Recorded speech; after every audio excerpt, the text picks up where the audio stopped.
trouble that we get into. Other than a wild hair once in a while, we can't help it, it's just our style. Good old boys, it's all we'll ever be. Hey, good morning and welcome to the Wade and Carter Show from the South Texas TV studio. I'm Ashley's Alongside Brent. Rico Suave, I'm your host, C.D. Lamb. Front runner.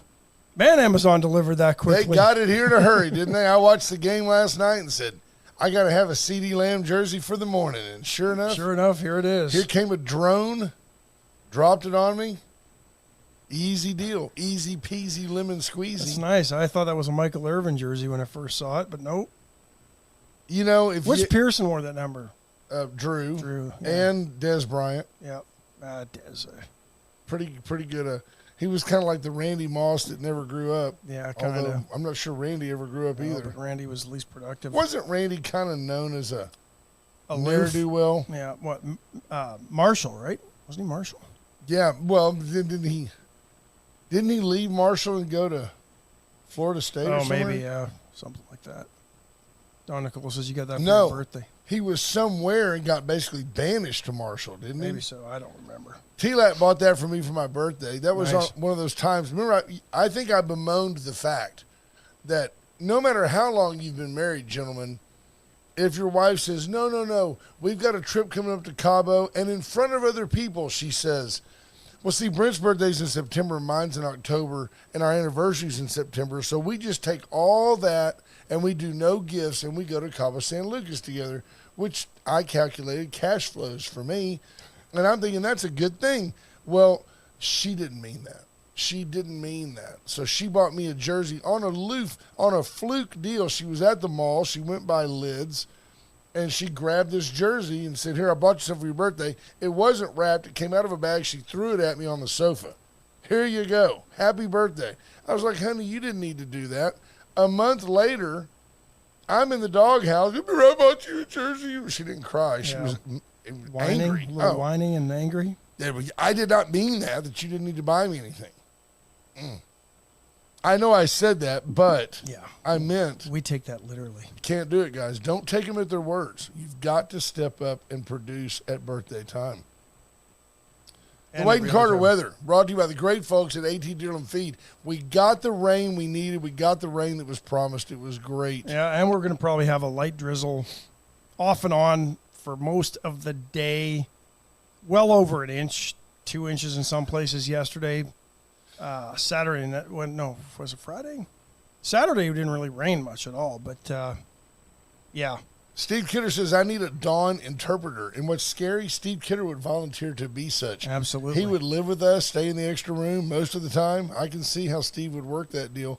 Dawn says, I really got an anniversary gift, too, and it wasn't from Lids. It was from another store in the mall. Oh, Victoria's Secret, huh? So you know it's a big deal when you're – the cheekies. The little cheekies are such a bonus. You wearing those under your Cowboys underwear tonight? Oh, man. Those are so special. 62 degrees the high today. We're at 60, so it ain't going to get much warmer. We're going to have a drizzle for most of the day. Get to Deerland Feed, get the rye seed, because temps are going to warm up this week. We're going to be in the 70s, pushing 80 by the weekend, and then so if you get that rye seed down tomorrow, Wednesday, after the rain, it'll still warm up enough, because if you would have put it down before this rain, probably washed away. Yep. Torrin Bales comes in with some solid advice, man. You should always have a piece of jewelry as a throwdown gift, just in case. There you go. Because nothing shows how much you care like jewelry. And yet, as a guy, wouldn't it be great to just go, here you go. Yeah. I used to love that Ron White, diamonds. That'll shut her up. Just fling that at her and just go like, I thought about you, honey. You've had that old thing in the safe for a year and a half, because TB helped you get it. Junior Sample says, I keep an oh-crap gift in the safe. There you go. There you go. He's a smart But guy. in his Gun case, safe where he knows Linda will never go see it. Linda's happy with a new magazine full of, 165 grain jacketed hollow point 9mm ammo. Exactly. She's thrilled. Blazer, it shows you care. Yes. Scott Snow is in. Scott Tomko, Justin Glass, Diane Tippett, Steve Kidder, Jordan Glass, Patricia Nagel, Roy Gutierrez, Kendra Douglas, Bobby Leister, Rena Scherer, Judge Posey, good morning, Torrin Bales, Marvin Mickish, Cody Bauman, Good morning, everybody. Glad you're joining us on this wet and cool Monday, but looks like the weekend, or towards the weekend, we're going to warm up. Seeing Patricia Nagel check in is a great time to mention the Astros update. Astros, Ash and I agreed on something this weekend, which, as you know, historically means we're correct. If he and I agree, we're usually right. And because we come at things from different angles, he comes at it from the reformed communist foreigner angle, and I come at it from the traditional South Texas angle. The Astros about to name Joe Espada, no connection to Ponch, as manager.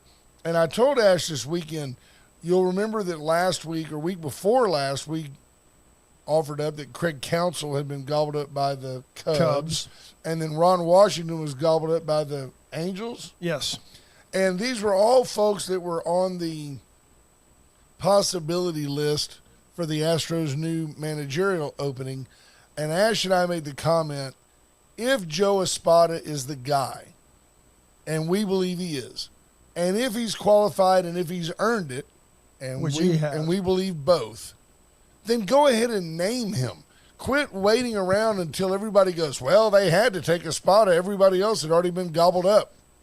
I believe that the Astros have made this decision. I believe they made the decision after visiting with both Washington and Counsell, and it's a done deal. I think they're being, and they're known for this, Jim Crane especially is known for this, a little bit of a splash. We'll wait a couple of weeks and then announce it. It's not a high-profile hire. It's a promotion from within that even though it's deserved, it's like the baseball world's going to go, oh, wow. And I'd say earned more so than deserved. I agree. It's earned. He's earned it. But don't you think the baseball world is going to say, well, more of the same from the Astros, but better be ready. They're going to, they'll be playing like they've always played. He's probably learned a lot from Dusty, but the players love the guy. Yeah, no, and that's I think the key is he's a player's manager, and Dusty was known as that too. And this is a team that doesn't need to be overmanaged. Absolutely. A Rangers team needs a Bruce Bochy. You need a manager who can give Adonis, whatever, that guy, Garcia, he needs to be able to give him that Brother Gary look. Like, that's enough. Yep. You showboated on one home run. Don't do it again. Don't be a distraction. The Astros don't need that. They police themselves. They're a very mature ball club. They're very our youngest players, Yordan Alvarez, Kyle Tucker, handle themselves as multi-year veterans. Absolutely. And I think that all they need is a guy that says, bring in the reliever. That's what they need. So, and I think it may also help maybe convince Hector Neris that he needs to stay in Houston. I think he has every intention of staying, and I know the Astros intend to offer him. He just said, as you would too, I'm worth more than $8.5 million. Yeah. It's my option. I'm not exercising my option. Yeah, no, exactly. So I'll go test the water. And I think you'll have people say, dude had a 153 batting average against and a 1.57 ERA. I'll take a chance on that guy. Like you said, he might be a great closer. Good morning, Joel Gomez. He says managers make a difference, but now it's up to the GM to keep or seek more talent to keep the team strong and competitive. It's interesting, too, because look at the couple of times this season, and there was a rift developing between Dusty Baker and Dana Brown. Yeah, I can see that. Dana Brown a couple of times came out and questioned some of the moves that Dusty Baker made, especially most notably around Martin Maldonado getting a lot of playing time. Yeah. And Dana Brown thought that Diaz should have been playing more, and Dusty Baker had to come back and defend his move, saying, hey, Martin's the guy. He's been around. He handles pitchers well. And Dusty Baker did say, the day will come around here when you folks will thank me for the way I brought along. Yeah. He basically told Dana Brown to shut up. He did. Stay in his lane. Yeah. He really did. Yeah. And at the end of the day, Dusty Baker was really, really good for the Astros. I don't think we'll ever, because so many great things were happening, so many superlatives were going on, we may never understand that he was just there to help rebuild the credibility. And all of a sudden we win and go to a couple of World Series. There was 3 of them. a thing brought up over the weekend. I was reading, as you look at where the Astros are, our minor league program has no real big league talent in it right now. None. We don't have one player in the Astros farm system that's ranked in the top 100 prospects in Major League Baseball. Yeah, but look how those rankings have worked out for the Aggies over the years with their recruiting classes. We will get to the Aggies later, but I look at it and say, in the next 2 seasons, you've got to extend both Bregman and Altuve. And you and I talked about this over the weekend. Of the two, I would ask you guys, of the two, which one do you absolutely have to extend? You've got to extend Altuve. Absolutely. He's the face of the franchise. He's the Jose Cruz of the next generation. He's the guy. Yeah, you don't want him to be the next Nolan Ryan from the Astros and go somewhere else and beat you. And then beat you. He's Jeff Bagwell. He's Jose Cruz. He's the guy you've got to keep. I look at him. So in the same breath, Alex Bregman is among the premier third basemen in the league, period. I do covet. And quietly had one of his best offensive seasons ever. Oh, yeah. He was in the top 3 in every category for third baseman. I do covet the Chapman kid that used to be with Oakland that's now Blue Jays, I think, too. Didn't he play for them for a little bit? Who's he with now? I Chapman? don't remember. He's a stud. I mean, a hoss of a player. And he's only like 28. I thought he was like 35. But Bregman's only 29, so you're gaining a year. No. Bregman's a guy you need to keep. But the key point is there's not just tons of money laying around when you need to extend Kyle Tucker. I think Tucker made $5 million this year. He was worth $20 million more than that. Just make a note of that. He's only got so many years to play baseball. He's a $25 million a year guy. Yeah, 25 homers, 98 RBIs, 804 OPS. I mean, top 50 in most of the stats for Bregman. Oh, yeah. But look at it. If you looked at him among third basemen, but he's just such a gamer, and his glove is so good at third. Yeah. It's not every day that somebody rips a ball to third and you go, that's an out. Good job. No, and let's not forget that play he made coming home a few years back that got him a World Series. I think he's an Astro for life, too. I think he wants to be. Yeah. So. We're very, very fortunate that our sports teams have players that want to be here for a long time. Absolutely. What did Torrin Bales ask? Well, let's wrap up the Astros update brought to you by First State Bank. Yeah, brought to you by the First State Bank of Louise. Friendliest bank anywhere. They're got, like right now, nothing special. You can get the same deal Joe Espada gets on a new checking account. Absolutely. Free. Walk in and put it down. They'll do it. There's Ben Zeller. Good morning, Judge. Hope Torrin Bales. Judge Zeller's tuning in, no doubt, to be brought up to speed on what's going on in our political races. He hit snooze on that entire Astros update, I have no doubt. Torrin Bales asked, what does an ex-college head football coach and $76 million have in common? They ain't worried about Thanksgiving. Waiting for the punchline. Yep. Somebody was lamenting, how do you fire a coach so close to Christmas? Oh, Donnie said, that's okay. so sad. He doesn't have a job at Thanksgiving. And I just said, man, he is laughing all the way to the bank. Absolutely. The Aggies. And you were telling me something I didn't realize. It don't matter if he goes and gets a job somewhere else. Doesn't offset. They still owe him $76 million. So many times. 25% of that due in 60 days. Yeah, they're paying him 15.6, I think, in like the first 30 days, 60 days, and after that they pay him $7.6 million a year until 2031.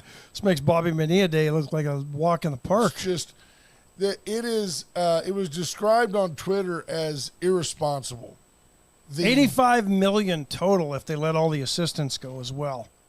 Some of that probably won't be guaranteed or all of it guaranteed, but crazy stuff. He got a contract that was so one-sided that what you have, it's not a...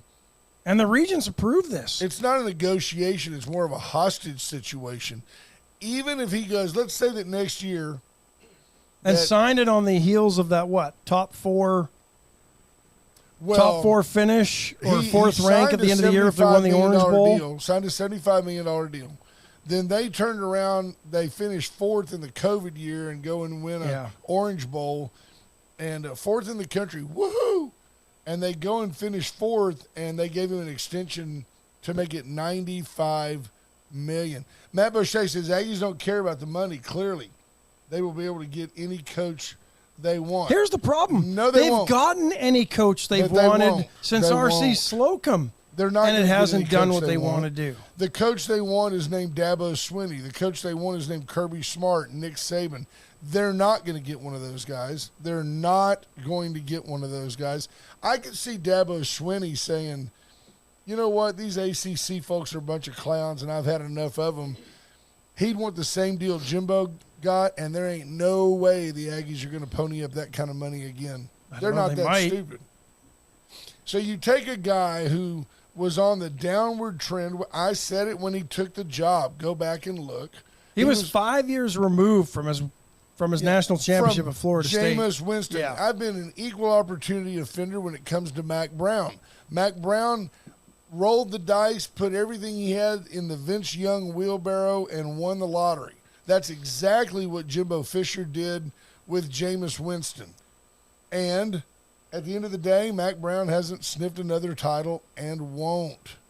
Doesn't want to. No, he doesn't want to. He's happy winning 7, 8, 9 games a year at North Carolina, and that's all he needs to do. Actually, I'm being unfair. He did sniff another title with Colt McCoy. Mac Brown's a better coach than Jimbo Fisher, period. But I look at it and have to tell you that... Maybe not a better recruiter. No, but... Since Jimbo's had nothing but top 5 and top-ranked recruiting classes, but as I've always lamented, those ratings are only as good as the national championships they produce. Steve Kidder makes a solid point. He says it's going to be a rough 60 days in the Fisher household as they try to get by until he gets paid. It's almost like a punchline is waiting, though, really. They are the punchline. Aggies make their biggest statement of the year in rolling over a Mississippi State team that many thought was going to be a closer game, and then they fire their head coach. Yeah. And you brought up a good point. This decision was made long before Sunday morning. On Thursday, the regents met. This is when I wish we had open meetings, access to our local regent. I wish we could reach out to Cliff Thomas. You can't Thomas talk about that stuff anyway. Well, I don't know. Is it HIPAA? Probably. I don't know. FERPA. HR policy. We don't discuss HR. John policies. Sharp was in that meeting. I guarantee it. It does more poignantly make the humor of when John Sharp handed Fisher that plaque and said, "Here's your plaque. It's already filled out for 2000, and you get to fill in the blank of when you win the titles." And Jimbo said, "Well, I hope to put a couple on there." And I think he showed up with great intentions. I can't imagine the next coach. I'll put it to you this way: Dabo Swinney at Clemson would come to College Station and go, man, what if I had these facilities at Clemson? I'm telling you, the Aggies are loaded up when it comes to quality facilities and an endless stream of willingness. That the Aggies are the Yankees without the championships. They are willing to throw money at anything that will help them win. How much? It shows you how hard it is to win, folks. No. And you've always said it's easier to go from 3-9 to 9-3 than it is from 9-3 to 13-0. That's right. Good luck winning those last 4 games. Yeah. You look at a team like Texas this weekend. I don't wear burnt orange glasses. The Horns survived another game. They survived a game against U of H. They survived a game against Kansas State. They survived a game this weekend. Again, who did they play this weekend? TCU. 29-26, I think. We're up 24-0 or whatever. I don't know what it was, and end up jacking around and basically letting them back in the game. It's unbelievable. You watch the Longhorns and you're like, there's a part of me that wants to go down there at halftime and grab Sark by his ear and go, keep the hammer going. Yeah, but you know what? I think I don't know so much that's coaching as it is kids. They get up and they take the foot off the gas. But that's coaching. The Cowboys didn't do that yesterday. But that is coaching, right? If you start to let your foot off the gas, my job is to remind you to reapply. Well, some of it could be coaching depending on the plays being called. True. But kids, They do. Well, this was easy. We don't have to play so hard in the second biggest half. loss of the weekend that nobody's really talking about is that Jonathan Brooks tore his ACL and will be out for the rest of the year. The kid was so integral to the success of the program this year and had such a fantastic season. Over 1,000 yards rushing, just a fantastic young man. He had a pretty good day on Saturday, From too. right here in Hallettsville. Yeah. And just torqued a knee on what looked like a fairly routine play. And will be out at least the rest of this season. So very sad. Prayers for him. Solid young man. I talked to him, messaged him on Twitter. He says, please quit messaging me. And I just put laugh out loud. But, no, he's really a fine kid. And it hurts to see a good player who's worked so hard get hurt. Yeah. That's tough to see. But Absolutely. the rest of the things went the way we said they would, I believe. What are you looking at? Well, I was just seeing Texas as Iowa State this weekend. Yeah, trap game. Iowa State's 6-4. They're not terrible at all. 5-2. Yeah, we have in to the go Big 12. up there to Yeah. play. So, don't know what the weather's going to be like. But yeah, Brooks had almost 1,140 yards on 187 carries, 10 touchdowns. That's He's pretty impressive. Solid player. Really a fine an NFL prospect. And the nice thing about now, you go back when I was really a little kid, and Brian's song, the story of Gale Sayers, the things they had to do back then to put a football player back together.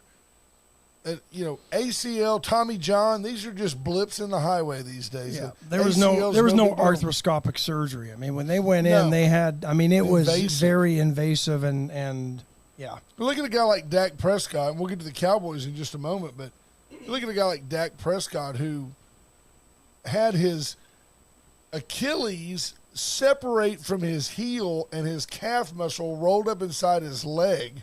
Doctors had to go in, fish that thing back, pull it it back down like a blind. and he's playing at an elite level again, and could do no wrong last night. No, The Dallas Cowboys just last night rolled over the New York Giants. and and I'll tell you how bad it was. It was so bad. How bad was it? Thank you. I needed that breather. It was so bad, Ash, that I felt sorry for the Giants, who all my life I've hated. They were 7-2 at this point in the year last year. Their coach was coach of the year.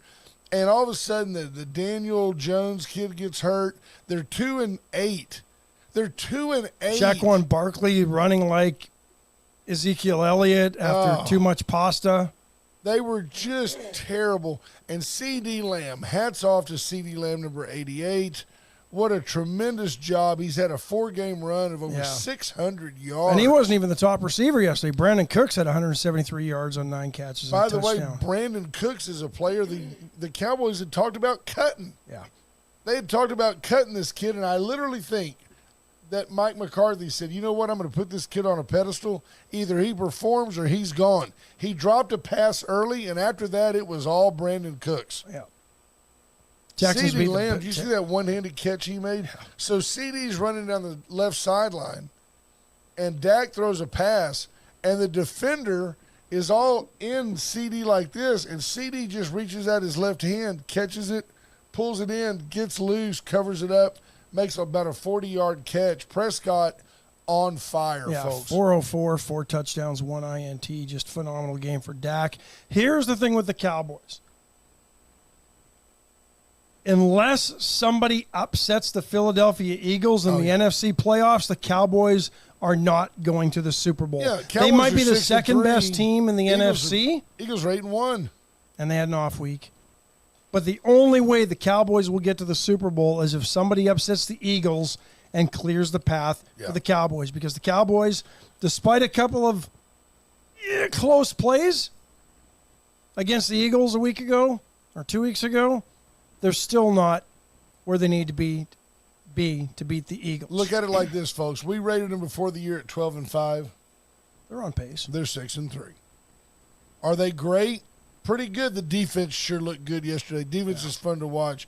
Did you see the Gallimore kid get the penalty late in the game? I did not. So here's what happens. I quit watching at that point. It was like, I think 49-10, and I was like, yeah, I'm done. Their little guy, Tommy DeVito, is back there, and our Gallimore, Neville Gallimore, comes in and hits him from behind.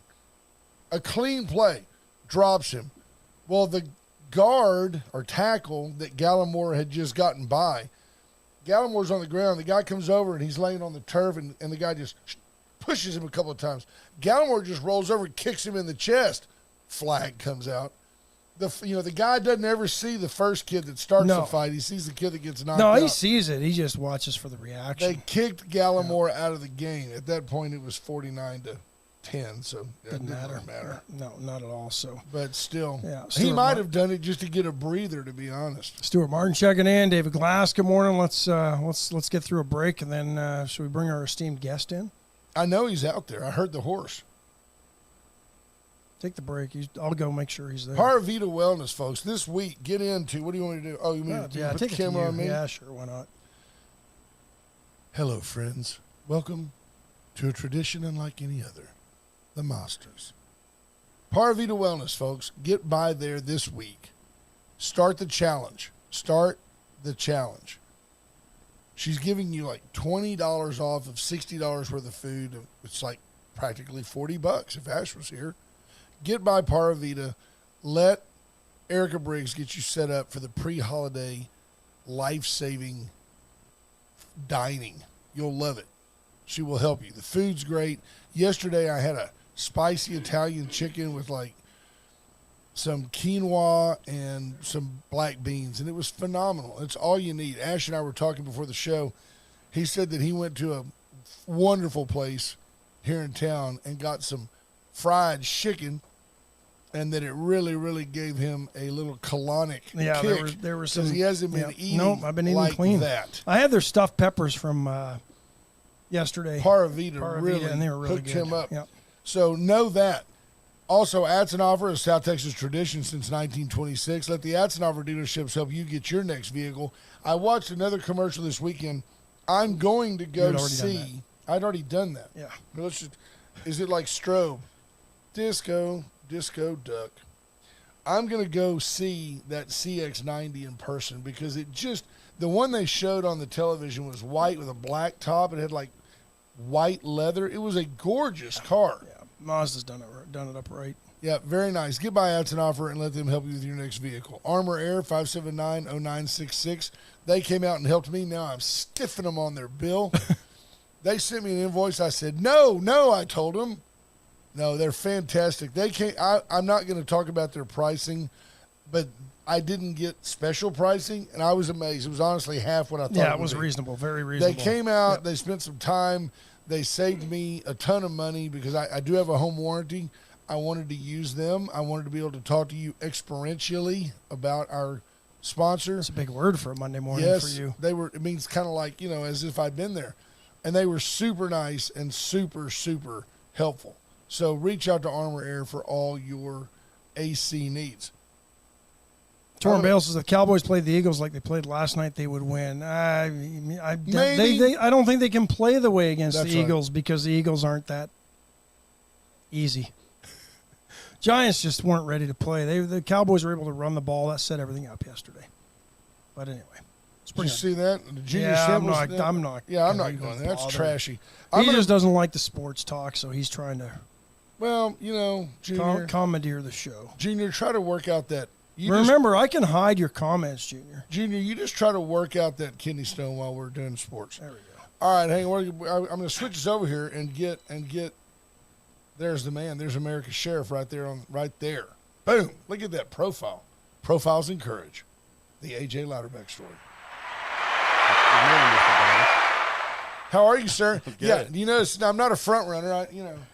No, he's not a front runner. Oh gosh. I had to have Amazon drop this off with a drone last night. How are you, sir? I'm good. Doing well. Good. Same day delivery. Anything new going on in your world? A little bit. Yeah. A little bit. A couple of exciting things happening. I think so. Tell us what you see on the landscape and what maybe some of your plans are. Well, let's ask a question here.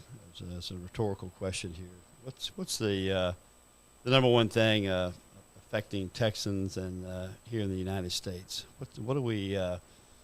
What's fundamentally wrong and widely seen as the really a cataclysmic issue of what we got going on here in this country.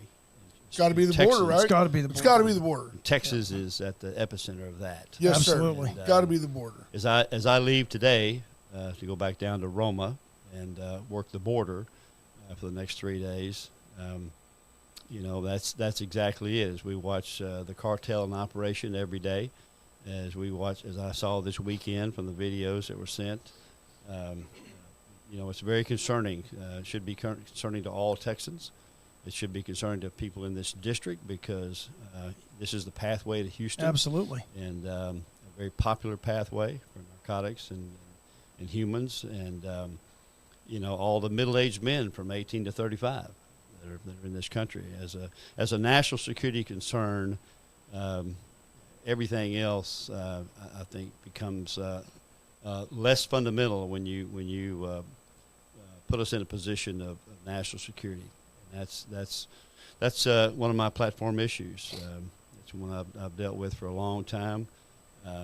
You've helped craft policy from federal level on down, and you're doing it. You're doing it in your role in the land office. This legislative session to get mandatory E-Verify in our state, not just on state contracts and things like that for subcontractors, but mandatory E-Verify here, which have been fundamentally would have started to change the attractiveness of coming to Texas. You think you'll get some pushback from small businesses and Sure. home builders Sure. who I think so. who you would think by the prices some of these builders charge, they're not paying for illegal labor anyway. Yeah, But you think you're going to get some? You think you're going to get some pushback? Sure. I think so. I think we saw pushback. It also it sat on the House calendar. Was passed out of committee. Lois Goldcourse authored the bill. One of the best legislators that we have in the Senate, and a true veteran. And Who sat on that so it wouldn't move? Is that Dade Phelan? Was that possibly. Dade Phelan? Possibly. Hard to track it to that, but it did. It sat there, and she finally removed the bill. So we had a bill that very well written, helped her on that, and it sat there and went nowhere. Well, Ash and I discussed this weekend. We talked about the landscape and where we're at and how things are going to be affected by different people running. For example, someone who will be an opponent, Jeff Balknight. I think you and Jeff are the only two that have filed so far. But Jeff is going to leave the mayor's office, which means we're going to have local. So Ash and I were just chatting about what's going to happen over the next couple of months, how you see things going down. And, we came up with other issues involving education and involving the energy sector. And we both came to the conclusion that without the border being sealed, neither one of those things really matter. The price of gasoline doesn't matter if you're overrun by illegals, and your education's never going to become more consistent if you keep having an influx of people that don't speak English, who don't, who aren't really, our schools are in turmoil. One thing that I had brought up that I would love to see the legislature deal with is school funding being based on enrollment instead of attendance. It seems to me like, for example, we had a conversation the other day that if attendance gets above 94%, the surplus of money, which, by the way, at 94%, our district would have a surplus of money. So you need to get your kids to school. That's the first thing. But anything above that, they're talking about dispersing out to the teachers. And Ash and I both agreed the teachers don't have anything to do with attendance. Unless you really believe that the teacher, I want to go to school because Mrs. Jones is so interesting. They're driving the bus to pick the kids up, right. maybe? So there's kind of the rewards and the risks and all that aren't necessarily all related. But I think if you secure the border and stop the illegals, you wouldn't have to change how we fund education, because now Victoria's not dealing with a bunch of kids that show up for a few days and then they're gone when their parents get another job picking fruit in North Carolina instead of working the cotton fields here or whatever. If we secure the border, we're not dealing with the high number of illegals that are in our classrooms. We're not wasting taxpayer dollars on them, for one thing. Right. But we're not dealing with a bunch of kids that leave the district on a whim to chase a livelihood So I don't know. I think if you solve the border, you solve the education funding issue. Well, no question about it. We've got a heck of a problem on our hands with. I mean, just Harris County alone, HISD, thousands of kids, illegal kids, possibly under false names, possibly under false parents. You see a kid from Guatemala, his last name, Wallachau. What is that all about? How did that happen? Yeah. So we have an underlying problem here, a fraud that is huge. But Joe Biden says the biggest problem facing this country is white nationalism. Yeah. Tammy Keeling chimes in, yes, funding on enrollment. Tammy, I may have gotten that idea from you, and I agree 100% that that's the way we ought to do it. Is the idea would be people are worried that there's going to be fraud and that the district's going to fudge their numbers. I can police that. I can police the district fudging their numbers better than I can police all these kids that don't come to school. We've got a tremendous public school system. I'm a product of public school system. I mean, I went to public school. My parents were both educators. Both my sisters were educators. So I'm a product of the public school system. I believe in public and private schools. And I think that the parents ought to have a choice. I think parents have to have a say in where their kid goes to school. I like that. I think we can't ignore that. I think that's one of the fundamental things of parenting, where you want to be. And if I lived in Dallas or Houston or San Antonio, I may want to pick where I go to school. When you and Ash, if I don't say this right, either reshape it or refute it, okay? Because this is off the top of my head. I could elect a representative based solely on his or her experience with our border, commitment to our border, and ability to affect change at our border. And, I mean, I have to give credit where credit is due. Sheriff Louderback has been our go-to for 5 or 6 years here on the program. And now with your current role through the General Land Office and working directly with Commissioner Buckingham and dealing with, hands-on at the border. Tell folks about the island out there and what your guys are doing down there. Well, just this weekend on Fronten Island, we had a couple of Border Patrol saviors where 2 very small children got in the water and were saved from drowning there right outside of Fronten Island. And but the real story here is the spillover violence and the strength and power of the cartels. I can't state this enough, in that the jeopardy that we put our country and our state in, and even this region, this district right here, is so large that people just don't know. They don't know what the cartel's doing. They don't know that they have wholesale machine gun fire with an outright war that's been going on for 3.5 months right across from the Texas border in Fronten Island, right outside of Roma, Texas. And this is complete with hand grenades, military-style weapons. Well, because they're getting them from the Mexican military. I mean, and some of them from the U.S. Cartels better equipped. They're stealing them from armories from South America. So, in those armories, those individuals selling those weapons to the cartels with an unlimited funding source. You can see exactly what's going on. Some of those weapons are honestly probably U.S. weapons that have been stolen from allies, quote unquote, and then sold back. Yeah, they've been sold. I mean, the weapons, the U.S. is in the weapons business, and that's just the way it is. And the cartel with money, there's corruption is everywhere, and really in Mexico now we really have a narco country over there. That quite possibly there's thousands of photos of AMLO, with cartel operatives, and so I don't think that's a secret that they cohabitate. We've talked about school funding and school security and school. When you say schools, everybody thinks, well, what kind of education is my kid getting? But every now and then, ugly situations raise their head. take a second and tell folks what your thoughts are on school district safety and where do you see the state being involved in, for example, preventing what happened in Uvalde? How do we move to the next level without? I know you're not a big government guy, so how do we let the state help without being this blanket that where everything Carrollton's not the same as Beeville? How do you make things work? Well, I see a funding formula that can help our rural districts. It's based upon a formula from the state, and I think that formula is inaccurate. I think there are districts here in our state that don't have enough funding.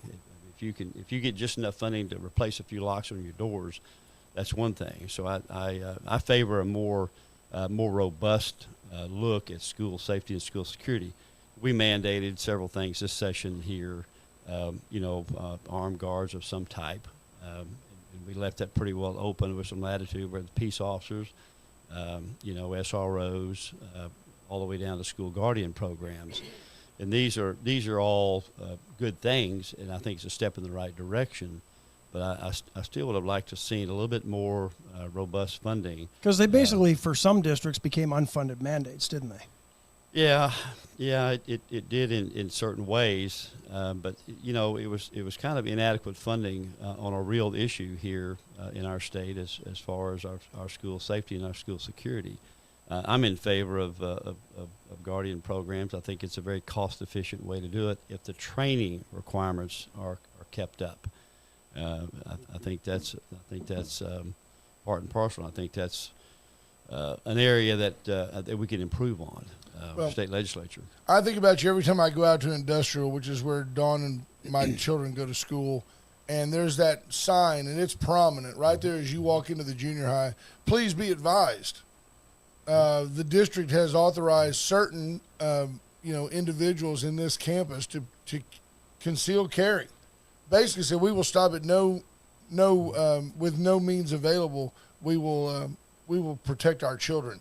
I think and I always think of you because I know you're involved with their guardian program out there and teaching the teachers and how that program has developed. I know the first time that AJ came by and we were talking about what was going on at industrial, he was like, "Oh man, got my hands full. Got some people out there that they're willing." They're really willing, but they're not able yet. A lot of districts have those same signs and have got excellent guardian programs in place. And I want the training standards to be kept high. I think this environment, with teachers with guns to protect as a supplemental force, I think it's important because the first responder is more likely going to be one of them. Tammy Keeling says officers at the Alamo are required to have much more training than school security guards.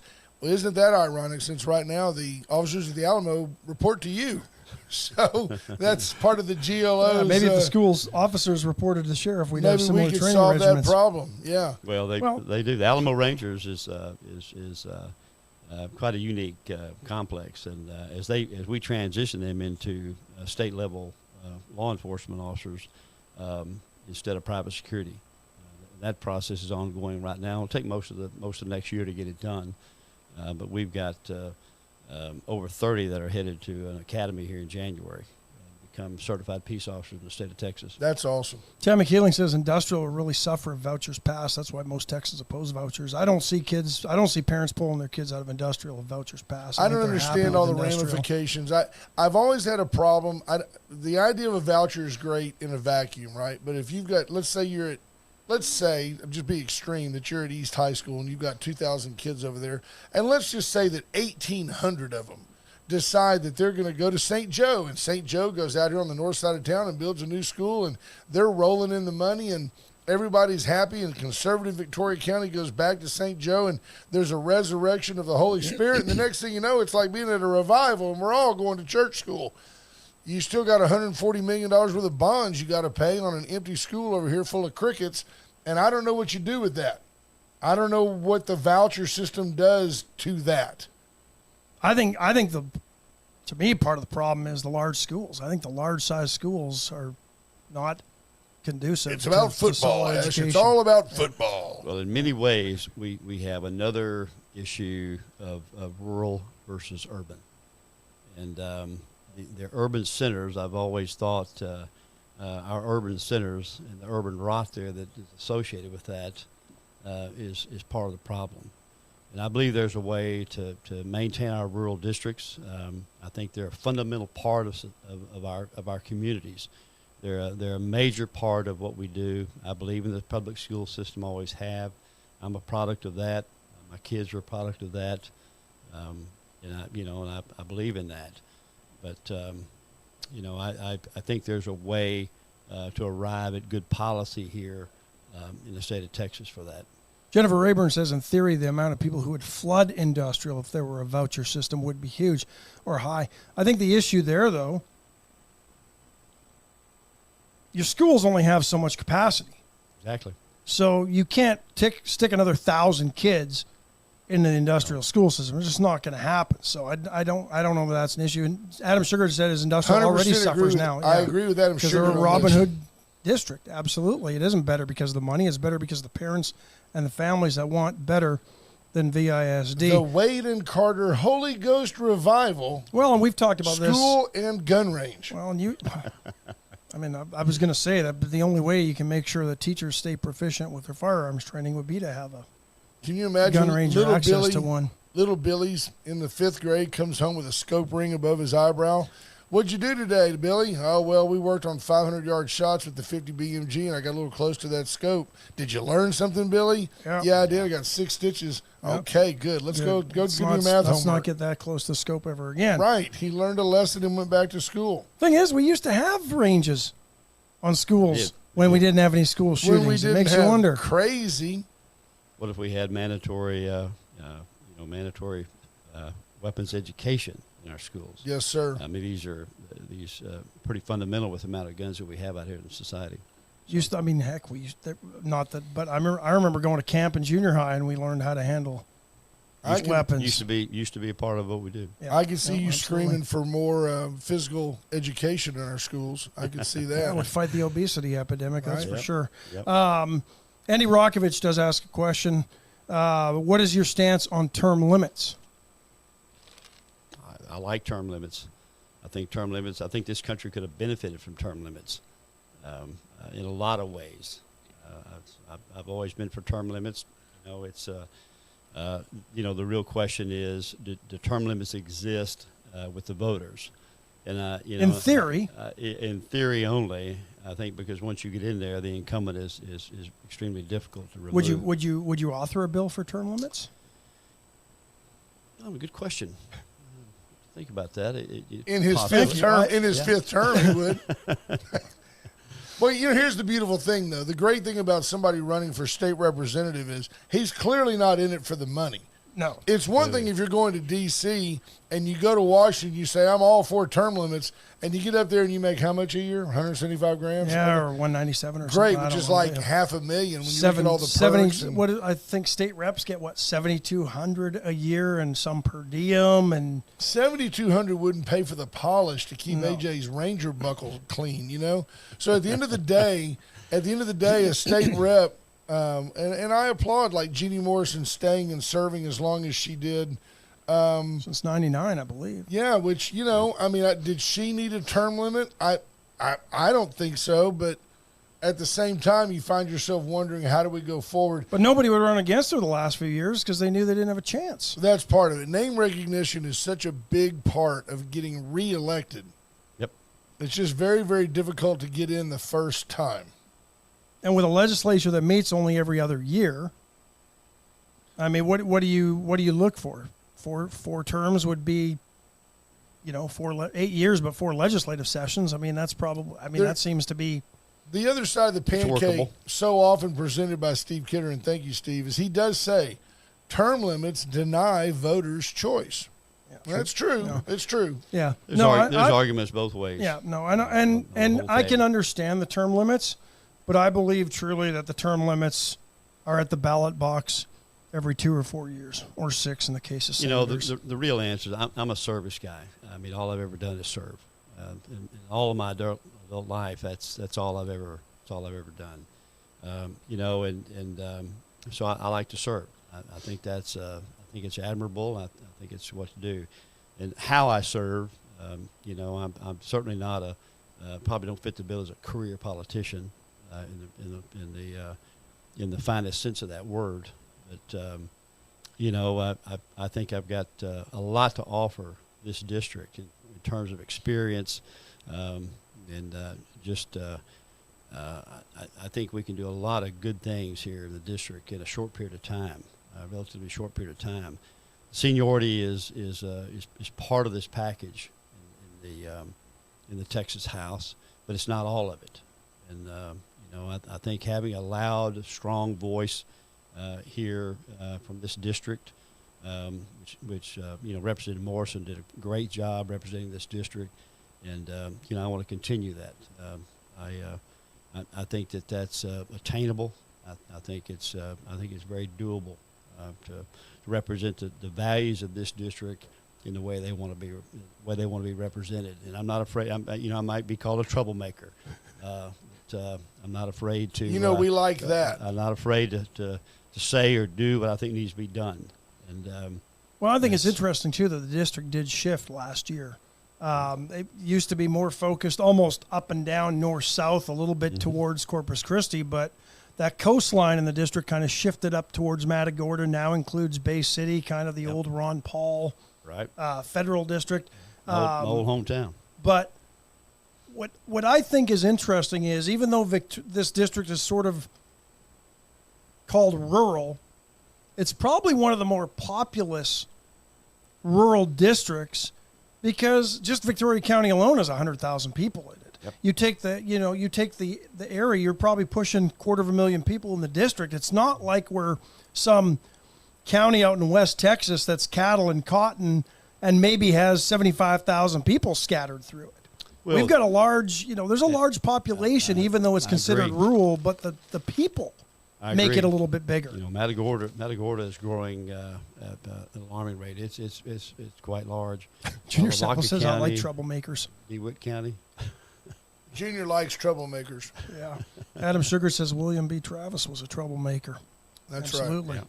So, what do you want voters to know? Because this is going to be a pretty quick, March. We're talking primaries March 5. So, and when's the final day to file? Is it early? Is it like December 11th or something like that? Mid-December. Yeah. We just started the filing period just now started. So, does anybody have a question for the sheriff? Feel free to call 894-4020. That's 361-894-4020. We're visiting with AJ Louderback. Was immediate, threw his hat back in the ring. Says, "I'm ready to run. I'm eager to be your next state rep from our district." So, Jeannie Morrison announcing last week that she's not going to seek re-election, and I haven't had a chance to visit with Ms. Morrison. I was going to say query. It's a little Monday. I did ask her at the Blue Bonnet Youth Ranch event. I said, "What are your thoughts?" And she told me at the time. She said, "I haven't completely made up my mind yet, and I haven't. I certainly don't have anything public to say yet." And so quickly, she in a matter of weeks, she just decided, okay, it's time. It's time. And when it's time. So. I think it could be a pretty crowded Republican primary field, to be honest. Certainly. Historically, any House race in Texas is people come out of the woodwork for that. And that's great. I fully expect that. That's I think that's fantastic. Healthy. Sure it is. I think that's healthy. I look forward to the debates. I hope that if we can help facilitate, we have a great relationship with you. We have a great relationship with Mayor Balknight. Ash and I would love to be the neutral guys sitting at the table saying, "You didn't really answer the question," or "Is that really what he asked you?" And, and we can say things like, "Sheriff, put down the nunchucks." As the throwing star goes whizzing by our heads. But I don't think you have to be nonpartisan in a Republican primary debate, though. I think you want to bring up the issues that matter to Republican voters. I think once you get past that, then you've got to present more of a vast array of opinions. But this is where I've had issues with the Republican national debates. until this last one when they had one moderator who might have been a little bit to the right. The Republican National Committee has done nothing but stack the moderators full of leftists who don't represent and even ask questions that matter to Republican voters. Right. Well, I think it's important. I think we've all seen too many elected officials forget where they come from, and that's not me. I think we need to represent the voters here and what our constituents are saying. So I think local control is very good. I'm not for big government. I never have been. I think we need to restore some of that. And I think from my experience level here, and what I've done over the last 40-something years, I think that's the difference maker in what we're doing here in the election. I just got a phone call from San Mateo, California. If you intended to call the Wade and Carter program, please call me back. If you were trying to sell me a car warranty, please hold on. If you were calling from the 650 area code and you wanted to talk to Sheriff Louderback, please call us exactly back right now. Thank you. Could be a Republican who left California as quickly as they could. Could be. I didn't want to just go hello. No. Yeah. Your car warranty's I know my credit card's late. Quit calling me. Yeah, I didn't want to be that guy. Yeah. Well, there you go. They called back. So let's do this. Good morning. Welcome to the Wade and Carter program. Hey, you guys don't remember my phone number? This is Kathleen. Hey, Kathleen, how are you? Kathleen Leiniger. Welcome. Good morning. We don't memorize phone numbers. You are our favorite. We don't always get calls from folks from California. So tell us what's going on. You have a question for the sheriff? Actually, I am curious as to how much of a backbone he will have in standing up for the priorities that are come down from the constituents, where we haven't seen that in a lot of our representatives. Okay, do this. I just gave him my headphones. Yeah, we just gave him some headphones ask him to actually hear the You question. just ask him. I would like to know how strong of a backbone Sheriff Louderback will have in standing up to the powers that be in the legislature, in making sure that we have our priorities that the constituents send up there with our legislators, and that they basically have totally ignored the last several sessions, as well as offering a I can't talk. The sorry. You're doing fine.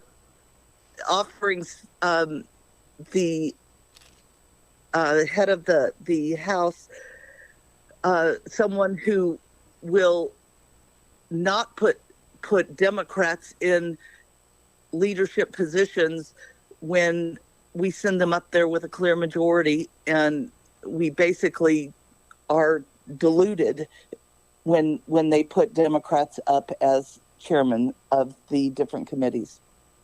Thank you, Kathleen. Appreciate the call. So she seems to be wondering how are you going to fight the How establishment? are you going to fight the establishment? The folks that say, well, Texas is different. We've always taken kind of half Democrats and half Republicans. Even though the Republicans have a majority, we don't bully the Democrats when we're in control. How do you feel about that, and how would you deal with that? We acquiesce to them.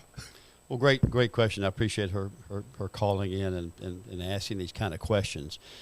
Influence can be had several different ways. Once you make your position stated in the Texas state legislature, and several of my friends up there have demonstrated this over the years, as I've watched from an experience standpoint of actually walking the halls and working bills and modifying the bills, and where they can get to a passable state. But the real issue here, once you make your position and you strongly accept that position and you stay with it, then it's trying to influence your other House members to to back a bill that you want passed. So your ability to go from House rep to House rep And I think this is where the advantage is large, is I know these men, I know these women, I've gone to them, I've worked bills with them. Just this past session we did that, and I believe the ability to influence them from an experience standpoint of having someone who they're familiar with, who has walked that area and walked those bills to them. And modified those bills and created a language and actually wrote that language for them and handed it to them, and those bills be presented on the House floor for passage. And so these are areas that I have done. These are things I have been doing for 10 sessions. That's 20 years that I worked this session. So I come from this position here really well suited for this job. And I don't think any of the other candidates can be able to say that they've spent the amount of heel time actually walking these halls and working bills and working the legislative system as I have. Tammy Keenan says, so when the tide changes and the Dems have the majority, there should be no Republican chairs. I see no reason for it. I think the people of the state have spoken and putting the Dems in charge. The Dems should be in charge. I'm willing Times to have take changed, those in my lumps. opinion. I don't think you can. The moderate Democrat doesn't exist in Austin or in Washington, D.C. anymore. Most of them have agendas that do not represent fiscally conservative Democrats. They have gone so far left.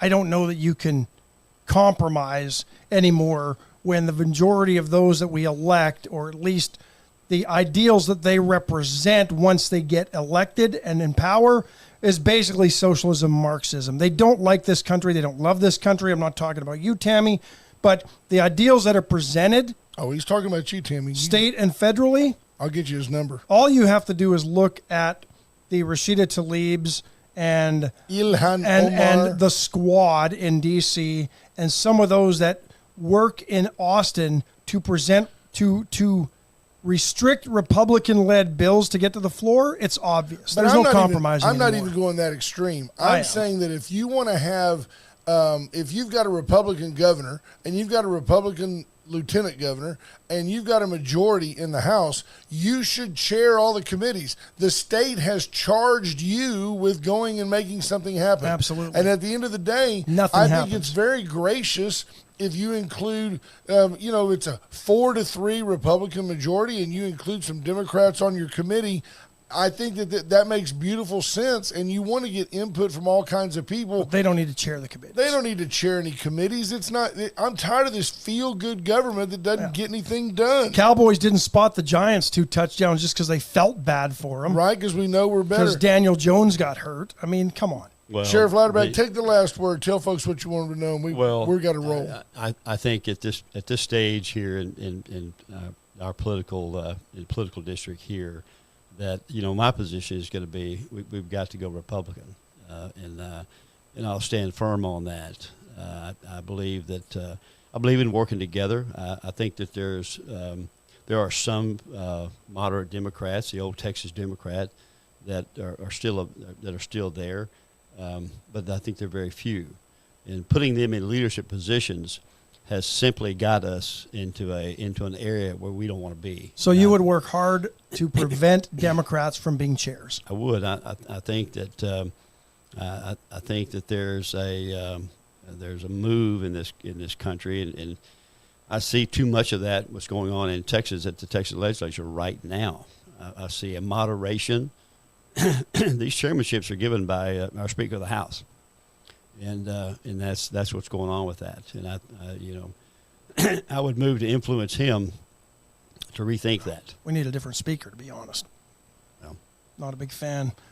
Tammy seems to be hung up on vouchers, and this sounds to me like this is going to be a defining issue in this election. But we can get more on this as we move closer to the primary. But it's one thing, and it's not. But it sounds to me like those who... It's not anything new either. No. They've been talking about vouchers since George Bush was governor, you know? And, sure have. And it's all about money. It ain't, I promise you. It ain't about the outcomes. It ain't about the outcome. It ain't about your kid getting a good education. It's all about money. And, well, if if this happens tomorrow, then this district's going to suffer. Well, depending on who's in that district, that has an effect on whether that outcome is achieved or not. So that's kind of where we're at. Sheriff, you're always welcome. You're more than welcome. You're invited. And, Appreciate that. And always know that we appreciate your time, and thank you for the update on the border. We wish you Godspeed and good health as you chase this opportunity, and I think it's an opportunity for all of us as well. So we're going to get out of here today. Absolutely. Wish Appreciate you guys, y'all. hope Thank you, you Sheriff. guys have a great week. And we'll, Thank God for our veterans, too. amen. Hey, thank you. He said, thank God for our veterans, and thank you for your service, sir. And we appreciate you folks, and hope you have a great Monday. Go win the week, folks. Bye, folks. Kicked out of my near every bar around. I've been locked up for driving 120 through town.